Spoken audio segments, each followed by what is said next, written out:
আসসালামু আলাইকুম, সবাইকে শুভেচ্ছা জানাচ্ছি। মাসুম মাহবুব দেখছেন ওপেন দ্য ইউটিউব চ্যানেল এবং মাসুম মাহবুব ফেসবুক পেজ।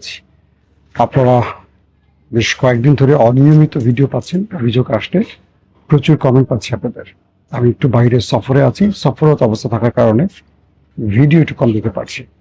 আপনাদের জানিয়ে রাখলাম আমার সমস্যা বা প্রবলেমটা আপনারা জানলেন। আজকে কয়েকটা গুরুত্বপূর্ণ খবর নিয়ে কথা বলতে চাই। তার প্রথম কারণ হলো ইরান আমেরিকাকে নতুন আরেকটি সারপ্রাইজ দিচ্ছে। আমেরিকা যে স্টাইলে খেলছে ইরানের সাথে, ইরান সেম স্টাইলে খেলতে চাচ্ছে আমেরিকার সাথে। তো আজকে যে বিষয়টি ঘটছে নতুন করে, সেটি হলো আমেরিকা তার ডলারকে স্ট্রং করতে চায়। এতদিন ইরান ক্রিপ্টোকারেন্সি কিংবা ইউয়ানের মাধ্যমে তারা তাদের তেল বা গ্যাস বিক্রি করত। হঠাৎ করে ইরান তাদের চালকে তাদের পিছনে লাগিয়ে দিল। কিরকম? ইরান এখন নিজের ডলার সংগ্রহ শুরু করে দিয়েছে। অর্থাৎ তেল ইউয়ানের পাশাপাশি এবার ডলারে বিক্রি করছে, কারণ এতে করে ইরান তাদের যে রিজার্ভের ডলার সংকট ছিল সেটা কাটিয়ে নিবে। একদিকে আমেরিকাকে খুশি করছে, আবার নিজে লাভবান হচ্ছে। আমেরিকা দেখলো তাদের খুশির চেয়ে ইরান বেশি লাভবান হচ্ছে। অর্থাৎ ট্রাম্পের খেলায় পরাজিত করলো ইরান।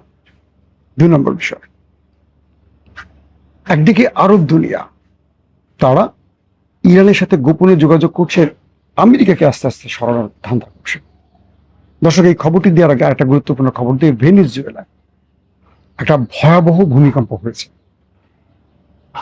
বিশেষজ্ঞরা বলছেন 1000 থেকে 1200 বছরে এরকম 2-1 বার ভূমিকম্প হতে পারে। তার মানে 1200 বছর বা 1000 বছরে এইরকম একটা ভূমিকম্প আসতে পারে, এটা বিশেষজ্ঞরা বলছেন। তার মানে কি ভয়াবহ ভূমিকম্প কল্পনা করতে পারছেন আপনারা? বলা হচ্ছে পুরো ভেনেজুয়েলাকে কাঁপিয়ে দিয়েছে এই ভূমিকম্পটি। এবং এখন পর্যন্ত অনেকে বলছেন যে এতে প্রায় লক্ষাধিক মানুষের প্রাণহানির আশঙ্কা রয়েছে। এখন পর্যন্ত মাটির স্তূপের নিচে, ধ্বংসস্তূপের নিচে হাজার হাজার মানুষ আটকা পড়ে আছে। নিহতের সংখ্যা অনেকে বলছেন লক্ষাধিক হবে, কিন্তু প্রকৃত সংখ্যাটা এখন কেউ বলতে পারছে না, কারণ এখনো সেখানে উদ্ধারকারী দল কাজ করতে পারছে না। যখন ভেনেজুয়েলাতে এত বড় একটা ম্যাসিভ ভূমিকম্প হয়েছে, তখন আমেরিকা সেখানে নতুন ফন্দি নিয়ে ঢুকতে চাচ্ছে। আপনারা জানেন ভেনেজুয়েলার প্রেসিডেন্ট নিকোলাস মাদুরোকে এক রাতের অন্ধকারে একটা বড় কমান্ডো নামিয়ে আমেরিকা তুলে নিয়ে গেছে। পৃথিবীর কোন একটি সভ্য দেশ আরেকটি দেশে ঢুকে তার জনগণের প্রধান যিনি, অর্থাৎ জনগণের যিনি প্রতিনিধি, রাষ্ট্র পরিচালক, প্রেসিডেন্ট, তাকে কিডন্যাপ করেছে এবং এটাকে তারা বাহবা দিচ্ছে নিজেরাই।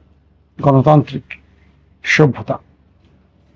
নিকোলাস মাদুরোর পর তার দেশের মধ্যে দ্বিতীয় ভূমিকম্প হলো এটি। অর্থাৎ প্রথম ভূমিকম্প ছিল তাকে তুলে নেওয়া, একটা আইন শৃঙ্খলা বাহিনী, তার সেনাবাহিনী সব থাকার মধ্যেও মার্কিন হেলিকপ্টার এসে তাকে নিয়ে চলে গেল। ভেনেজুয়েলার সামরিক বাহিনী চেয়ে চেয়ে দেখলো, কেমন বিশ্বাসঘাতক জাতি। তো সেই জাতির উপর এবার একটা ভয়াবহ ভূমিকম্প এলো, যেটি 1000 থেকে 1200 বছরে একবার আসতে পারে। এত ভয়াবহ ভূমিকম্পটি এবার ভেনেজুয়েলা আসে দেখল। আমেরিকা সিদ্ধান্ত নিল তারা এবার সেখানে একটা বড় বাহিনী পাঠাবে তাদের সাহায্যের নাম করে। আমেরিকার বিষয়ে কিছু তথ্য এরকম আসছে যে আমেরিকা সেখানে উদ্ধারকারী বা সাহায্যকারী দলের ভেতরে তাদের গোয়েন্দা বাহিনী, সিআই লোক পাঠাবে। এবং তেল, ভেনেজুয়েলার, আপনারা জানেন যে ভেনেজুয়েলার তেল পৃথিবীতে সবচেয়ে মূল্যবান তেল। সেই তেল লুট ইতিমধ্যে আমেরিকা শুরু করে দিয়েছে। এটা আরো পারফেক্টলি লুট করার জন্য এই ভূমিকম্পের নাম করে একটা বিশাল দল আমেরিকা থেকে আসতে যাচ্ছে। অর্থাৎ এক বিপদের মধ্যে আরেক বিপদ ভেনেজুয়েলা দেখতে যাচ্ছে। আসেন 3 নম্বর যে গুরুত্বপূর্ণ খবর, সেটি কাতারের রাষ্ট্রপ্রধান এবং ইরানের রাষ্ট্রপ্রধানদের মধ্যে নাকি বেশ কয়েকবার আলোচনা হয়েছে টেলিফোনে। কাতার আরবের মধ্যে একমাত্র দেশ যাদের সাথে ইরানের সবচেয়ে ভালো সম্পর্ক, সবচেয়ে, অনেকের সাথে ভালো কিন্তু সবচেয়ে ভালো সম্পর্ক। কাতার একদিকে ইরানকে ম্যানেজ করে, একদিকে আমেরিকাকে ম্যানেজ করে, একদিকে তুরস্ককে ম্যানেজ করে। আপনারা জানেন সাম্প্রতিক যুদ্ধে কাতারে ইসরায়েল অ্যাটাক চালিয়েছিল। এরপর কাতার একটা কঠিন প্রতিক্রিয়া দেখালেও পাল্টা জবাব দিতে পারেনি কাতার, কারণ কাতারের সেই রকম সামরিক বাহিনী বা স্ট্রং কোনো সামরিক বাহিনী নেই, যার ফলে কাতার কোনো শক্ত প্রতিবাদ করতে পারেনি। তবে কাতার একটা বিষয় প্রমাণ পেয়েছে, যখন ইসরায়েল তাদের উপর আক্রমণ করেছিল আমেরিকা মুখে কুলুপ এঁটে বসেছিল যে আমেরিকাকে ট্রিলিয়ন ট্রিলিয়ন ডলার কাতার দেয়, তেল বিক্রির টাকা, গ্যাস বিক্রির টাকা, সেই টাকা আমেরিকা পকেটে নেয়, কিন্তু কাতারকে কোনো নিরাপত্তা দেয়নি ইসরায়েল আক্রমণের পর। তখন কাতার বুঝতে পেরেছে যে ইসরায়েল যদি কখনো এই দেশটি দখলও করে, আমেরিকা চুপ করে না দেখার ভান করে থাকবে। শুধু কাতার নয়, পুরো আরব, পুরো গালফ এটি বুঝতে পেরেছে। তো তারপর থেকেই আমরা দেখলাম যে ধারাবাহিক অনেকগুলো রাজনৈতিক সিদ্ধান্তের পরিবর্তন হয়েছে আরব দেশগুলোর মধ্যে। ভেতরে ভেতরে আরবরা চেষ্টা করছে ইরানের সাথে সম্পর্ক বৃদ্ধি করতে, এবং ইরানও চেষ্টা করছে তাদেরকে যে কোনোভাবে বাগে আনার জন্য, অর্থাৎ আরবকে তার পক্ষে রাখার জন্য। বলা হচ্ছে সাম্প্রতিক সময় মাসুদ পেজেশকিয়ান, ইরানের যিনি প্রেসিডেন্ট, তিনিও আরবের সাথে কাজ করছেন, এবং আরবের জনগণ, আরবের সরকার ইরানের সাথে গোপনে যোগাযোগ করছে। এবং কয়েকটি ক্ষেত্রে আমেরিকা কাতারকে ম্যানেজ করতে চাইলেও কাতার আমেরিকার কথা শোনেনি। বলা হচ্ছে কাতার আমেরিকাকে বলে দিয়েছে যে তোমরা আমাদের দেশে আমাদের সাহায্যের নামে আসছিলে, কিন্তু ইরান যখন হামলা করেছে তোমাদের সাহায্য আমরা খুঁজে পাইনি, উল্টো তোমরা নিজেকে বাঁচাবার জন্য পালিয়েছ। তার মানে তোমরা আমাদের জন্য পারফেক্ট নিরাপত্তাকারী নাও। দ্বিতীয় যে বিষয়টি হলো যে ইসরায়েল যখন আক্রমণ করেছিল, আমেরিকা ইসরায়েলকে কোনো কিছু বলেনি, ইভেন একটা প্রতিবাদ ওইভাবে জানায় না।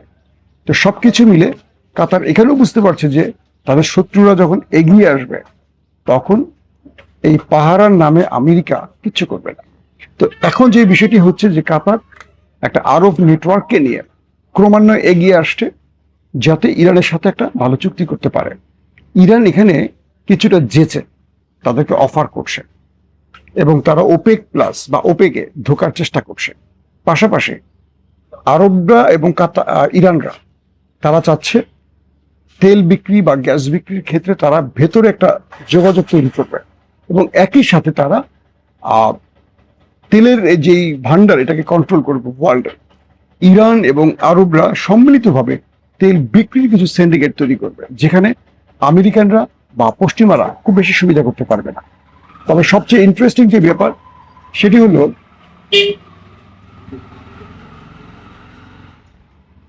সৌদি আরব, কাতার এবং ভেতরে আরো কয়েকটি দেশের নাম আসছে। তারা নিজেরা এমন কিছু যৌথ সিদ্ধান্ত নিতে চাচ্ছে, যে সিদ্ধান্তের মাধ্যমে আগামী দিন আমেরিকা বা ইসরায়েল চাইলে এই রাষ্ট্রগুলোর মধ্যে কোনো হস্তক্ষেপ করতে না পারে। পাশাপাশি আমেরিকাকে এক অর্থে বলা যায়, যদিও আমেরিকার সাথে দীর্ঘদিনের একটা জোট তাদের, বা হুট করে আমেরিকাকে বের করে দেওয়া যায় না। আরবই ইরানকে দিয়ে, বলা হচ্ছে যে আরবরা ইরানকে দিয়েই আমেরিকার উপর চাপ তৈরি করছে। অর্থাৎ সৌদি আরব যদি এখন বলে আমার দেশ থেকে বেরিয়ে যাও, কাতার যদি বলে আমার দেশ থেকে বেরিয়ে যাও, দেখা যাবে ওরাই দেশ দখল করে ফেলতে পারে। কারণ এরা ভেনেজুয়েলাকে দখল করে ফেলছে, মনে করেন প্রেসিডেন্টকে তুলে নিয়ে গেছে। তো বলা হচ্ছে যে এই আরবরা নেপথ্যে ইরানকে অনেক সময় বলে যে তোমরা এই কাজটা করো, তোমরা এটা করো, তোমরা চাপ তৈরি করো, তোমরা এটা করো, আমরা প্রতিবাদ করবো কিন্তু তোমরা এই কাজটা করো, তোমরা মার্কিন ঘাঁটিতে অ্যাটাক করো, আমরা প্রতিবাদ করলেও তোমরা করবা, বাট এটা আমাদের করতে হবে, যেহেতু আমাদের দেশে তাদের ঘাঁটি আছে, আমরা রাজনৈতিক কারণে এটা করব, কূটনৈতিক কারণে করব, তোমরা অ্যাটাক করো। যেমন কাতারে ইরান যতগুলো অ্যাটাক করেছে, কাতার প্রতিক্রিয়া দেখিয়েছে, কিন্তু বড় মাত্রা প্রতিক্রিয়া দেখায় নাই। যেমনটা বলা হয় আরব আমিরাত এবং সৌদি আরব, যেমন আরব আমিরাত গোপনে যুদ্ধ বিমান পাঠিয়ে ইরানে অ্যাটাক করেছে, এমন দাবি আসছে রয়টার্স সহ কয়েকটা গণমাধ্যমে। সৌদি আরব একই কাজ করেছে, কিন্তু সৌদি আরব সঙ্গে সঙ্গে এটার জন্য ইরানের কাছে ক্ষমা চেয়েছে, কিন্তু আরব আমিরাত ক্ষমা চায়নি। পরবর্তী ফেজে, অর্থাৎ শান্তি যখন সিজ ফায়ার চলছিল, তখন ইরান হরমুজ সহ আরব আমিরাতে কয়েক দফা অ্যাটাক করে এবং আমেরিকার ঘাঁটিকে টার্গেট করে অ্যাটাক করে। সেই সময়টা কাতার বুঝতে পেরেছে যে ইরানের কাছে সব তথ্য আছে এবং ইরান কাতারকে হয়তো টার্গেট করবে। তখন তারা নিজেরা ইরানের সাথে একটা মধ্যস্থতা করে এবং বড় রকম কি বলবো যে লেনদেন করে, কয়েকটি চুক্তিও করে। তো আপাতত একটা বিষয় বারবারই স্পষ্ট হচ্ছে যে ইরান কৌশলে দুর্দান্তভাবে খেলে যাচ্ছে আমেরিকাকে এবং ইসরায়েলকে পাশ কাটিয়ে। এবং এই যুদ্ধের পর আমেরিকার সাথে ইরানের যেই চুক্তিগুলো হলো, আমেরিকা যতই প্রচার করছে চুক্তিগুলো তার পক্ষে গেছে, মানে আমেরিকার পক্ষে, কিন্তু প্রতিটি চুক্তিকে কাজে লাগিয়ে ইরান এখন একটার পর একটা গেম চেঞ্জিং সিদ্ধান্ত নিচ্ছে। এখন পর্যন্ত যে চুক্তিগুলো ট্রাম্প মেনে নিয়েছে, সেই চুক্তি প্রত্যেকটাই ইরানের বিজয় পাওয়া গেছে। এবং ইরান তার তেল বিক্রি, গ্যাস বিক্রি, তার উপর নিষেধাজ্ঞা প্রত্যাহার এবং আরবের সাথে নতুন করে সম্পর্ক সৃষ্টি করা, অর্থাৎ এতদিন ইরানকে যে একটা গর্তে আটকে রেখে তালা মেরে দিয়েছিল, সেই গর্তটা খুলে ইরান এবার নতুন একটা বিশ্ব দেখছে। সেই বিশ্বে, মধ্যপ্রাচ্যের সেই নতুন বিশ্বে ইরান এখন মোড়লগিরি করছে। আরবরাও ইরানের মোড়লগিরি ছায়াতলে আসবে কি আসবে না, হয়তো সেটা আমরা আগামীতে বুঝতে পারবো।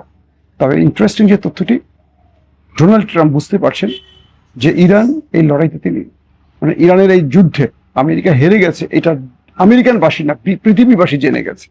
তাই ডোনাল্ড ট্রাম্প নতুন নতুন কথা বলছেন, কিন্তু পরাজয় প্রকাশ্যে মেনেও নিচ্ছেন। আল্লাহ হাফেজ।